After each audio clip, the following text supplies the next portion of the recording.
Assalamualaikum warahmatullahi wabarakatuh. Om Swastiastu, Namo Buddhaya, salam kebajikan. Terima kasih untuk teman-teman semua dan untuk guru pembimbing kami di mata kuliah Komunikasi dan Keperawatan, yaitu Ibu MS Cisha Estok. Kami dari kelompok 2 ingin mempresentasikan hasil proyek kami yang berjudul Komunikasi Terapeutik dalam Penanganan Pasien dengan Gangguan Kejiwaan pada kasus ESJ naik mata. Sebelumnya izinkan kami untuk memperkenalkan terlebih dahulu dengan saya di sini Misalnya sebagai moderator dan ada teman-teman saya yaitu Monisita, Denisa, Riani, Fernanda, dan Notifikasi. Baik, di sini akan kami mulai untuk presentasinya, mulai dari teori komunikasi terapeutik yang akan disampaikan oleh Naura. Silakan Naura.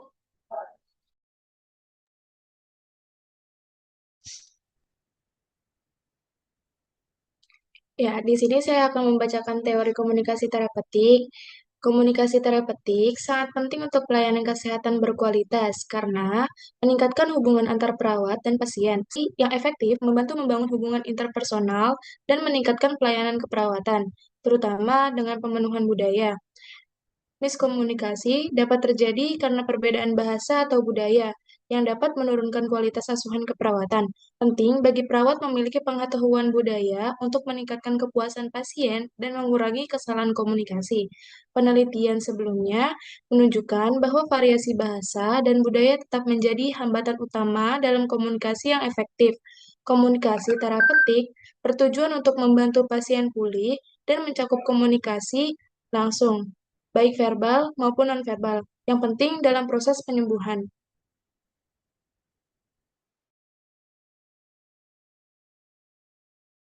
Adapun tujuan komunikasi terapeutik antara tenaga kesehatan dan pasien. Stewart dan Sunden dalam Nasir tahun 2009 menyatakan bahwa tujuan komunikasi terapeutik antara tenaga kesehatan dan pasien itu mempunyai beberapa aspek penting. Yang pertama, kesadaran diri, penerimaan diri, dan peningkatan kehormatan diri. Yang kedua, identitas pribadi yang jelas dan integritas yang meningkat. Yang ketiga, kemampuan untuk membangun hubungan yang melibatkan memberi dan menerima, saling ketergantungan dan keintiman. Yang keempat, meningkatkan fungsi dan kemampuan untuk memenuhi kebutuhan serta mencapai tujuan pribadi. Stewart dan Sunden dalam Christina et al. Tahun 2003 menyatakan bahwa ada dua syarat utama untuk komunikasi terapeutik yang efektif. Yang pertama, komunikasi harus menjaga harga diri, pemberi dan penerima pesan. Dan yang kedua, komunikasi yang menciptakan saling pengertian harus dilakukan terlebih dahulu sebelum memberikan masukan atau informasi. Damayanti 2010. Ini ada tahapan dalam komunikasi terapeutik. Besar tahun 1998 menyebutkan tahapan dalam komunikasi terapeutik sebagai berikut. Yang pertama ada fase prainteraksi. Fase ini melibatkan persiapan perawat sebelum berinteraksi dengan pasien, termasuk mempelajari perasaan, harapan, dan kecemasan pasien, mengevaluasi kekuatan dan kelemahan diri, mengumpulkan data pasien, dan merencanakan pertemuan pertama. Yang kedua ada fase orientasi. Pada fase ini, perawat mulai berinteraksi dengan pasien untuk memahami keluhan mereka. Perawat harus membangun hubungan saling percaya dan mendorong pasien untuk mengungkapkan keluhan mereka. Yang ketiga ada fase kerja. Pada fase kerja, pasien dilayani sesuai dengan prosedur yang berlaku. Tenaga medis dan non-medis melibatkan pasien dalam perawatan dan bekerjasama untuk mencapai tujuan pengobatan, baik medis maupun psikologis. Yang keempat ada fase terminasi. Fase ini adalah tahap akhir interaksi, di mana perawat mengakhiri pertemuan dengan pasien dan melakukan evaluasi. Fase terminasi dapat terjadi sementara, misalnya pasien dengan gangguan jiwa atau permanen. Misalnya pasien yang sembuh atau pindah rumah sakit.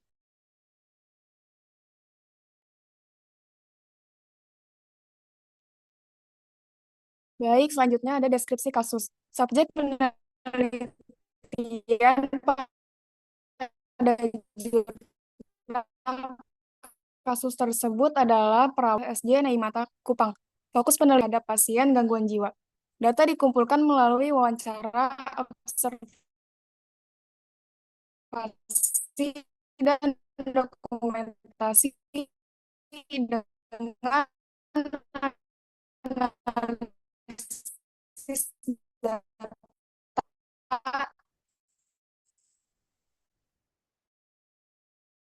menggunakan teknik Nihiles dan Berman, yaitu Redang Nihiwatu kelas 3 melayani pasien dengan gangguan BPJS. Perawat di ruang yaitu pagi, siang, tahap komunikasi terapeutik, yaitu teknik komunikasi terapeutik yang digunakan meliputi mendengarkan, bertanya, penerimaan, klarifikasi, dan menyampaikan hasil pengamatan. Peran perawat dalam setiap tahap mencakup sebagai pemberi asuhan keperawatan, konselor,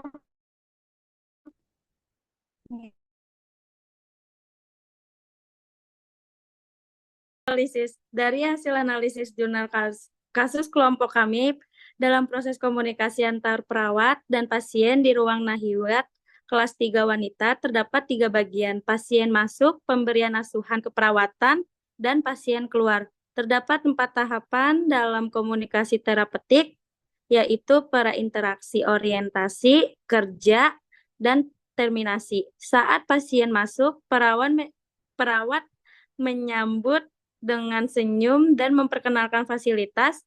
Dalam pemberian asuhan, perawat bertanya tentang aktivitas pasien dan memperhatikan kebutuhan dasar seperti mandi, tensi, sarapan, dan pemberian obat. Ketika pasien akan keluar, perawat memberikan nasihat sebagai edukasi dan bertindak sebagai konselor serta motivator, membantu pasien membuat keputusan tentang penyakit mereka dan memberikan motivasi untuk menjaga kondisi kesehatan.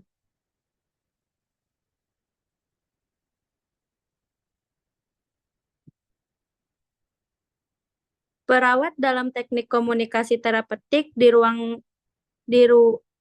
Nahiwatu kelas 3 wanita, menurut Stuart dan Sundan dalam Suciata 2015, teknik komunikasi terapeutik meliputi mendengarkan, bertanya, penerimaan, klarifikasi, dan menyampaikan hasil observasi.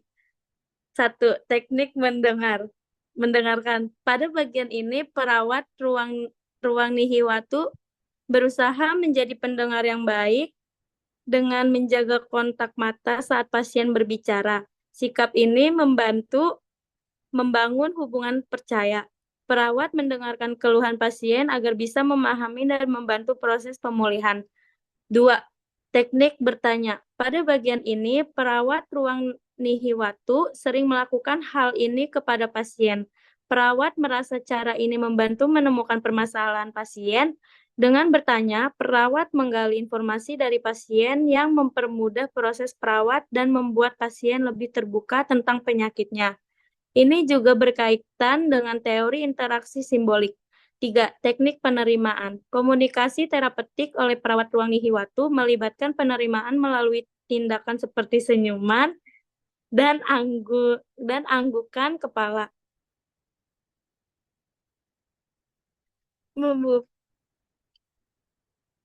Membuat pasien merasa nyaman. Perawat juga menggunakan kata-kata sederhana untuk mendukung komunikasi nonverbal sesuai dengan teori interaksi simbolik untuk menciptakan pemahaman yang sama antara perawat dan pasien.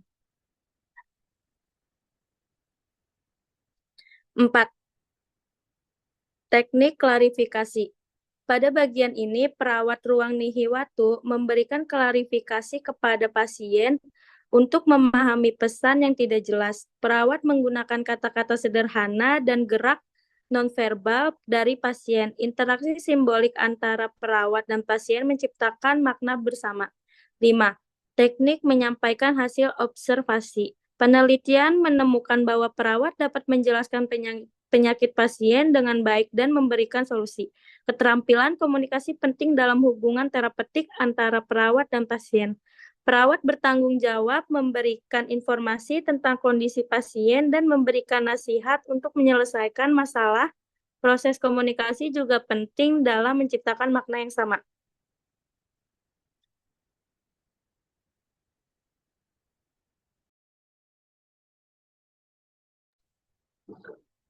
Untuk kesimpulannya, komunikasi terapeutik memegang peranan penting dalam perawatan pasien dengan gangguan jiwa. Berdasarkan analisis kasus di RSJ Mata, penerapan komunikasi terapeutik ini melibatkan 4 tahapan utama, yaitu prainteraksi, orientasi, kerja, dan komunikasi. Dalam setiap tahapannya, perawat memiliki peran strategi seperti memberi asas keperawatan, pendidikan, konselor, motivator, hingga advokat. Perawat di ruang suatu kelas 3 wanita menggunakan berbagai teknik komunikasi terapeutik seperti mendengarkan, bertanya, penerimaan, klarifikasi, dan penyampaian hasil observasi. Teknik-teknik ini juga membantu membangun hubungan saling percaya, meningkatkan kepercayaan diri pasien dan memfasilitasi penyelesaian masalah kesehatan mental. Hasil dari penerapan komunikasi ini menunjukkan peningkatan kualitas hubungan perawat dan pasien, kuasa pasien, serta efektivitas perawatan. Namun terdapat tantangan dalam penerapan komunikasi terapeutik seperti perbedaan budaya, bahasa, dan tingkat pendidikan antara perawat dan pasien. Maka dari itu penting bagi perawat untuk terus meningkatkan pemahaman budaya dan kemampuan komunikasi agar hambatan tersebut dapat diminimalkan. Baik, untuk presentasinya sudah selesai. Jika ada yang bertanya, silakan. Sekian dari kelompok kami. Mohon maaf apabila ada kesalahan. Mohon dimaafkan. Sekian dari presentasi kami. Wassalamualaikum warahmatullahi wabarakatuh.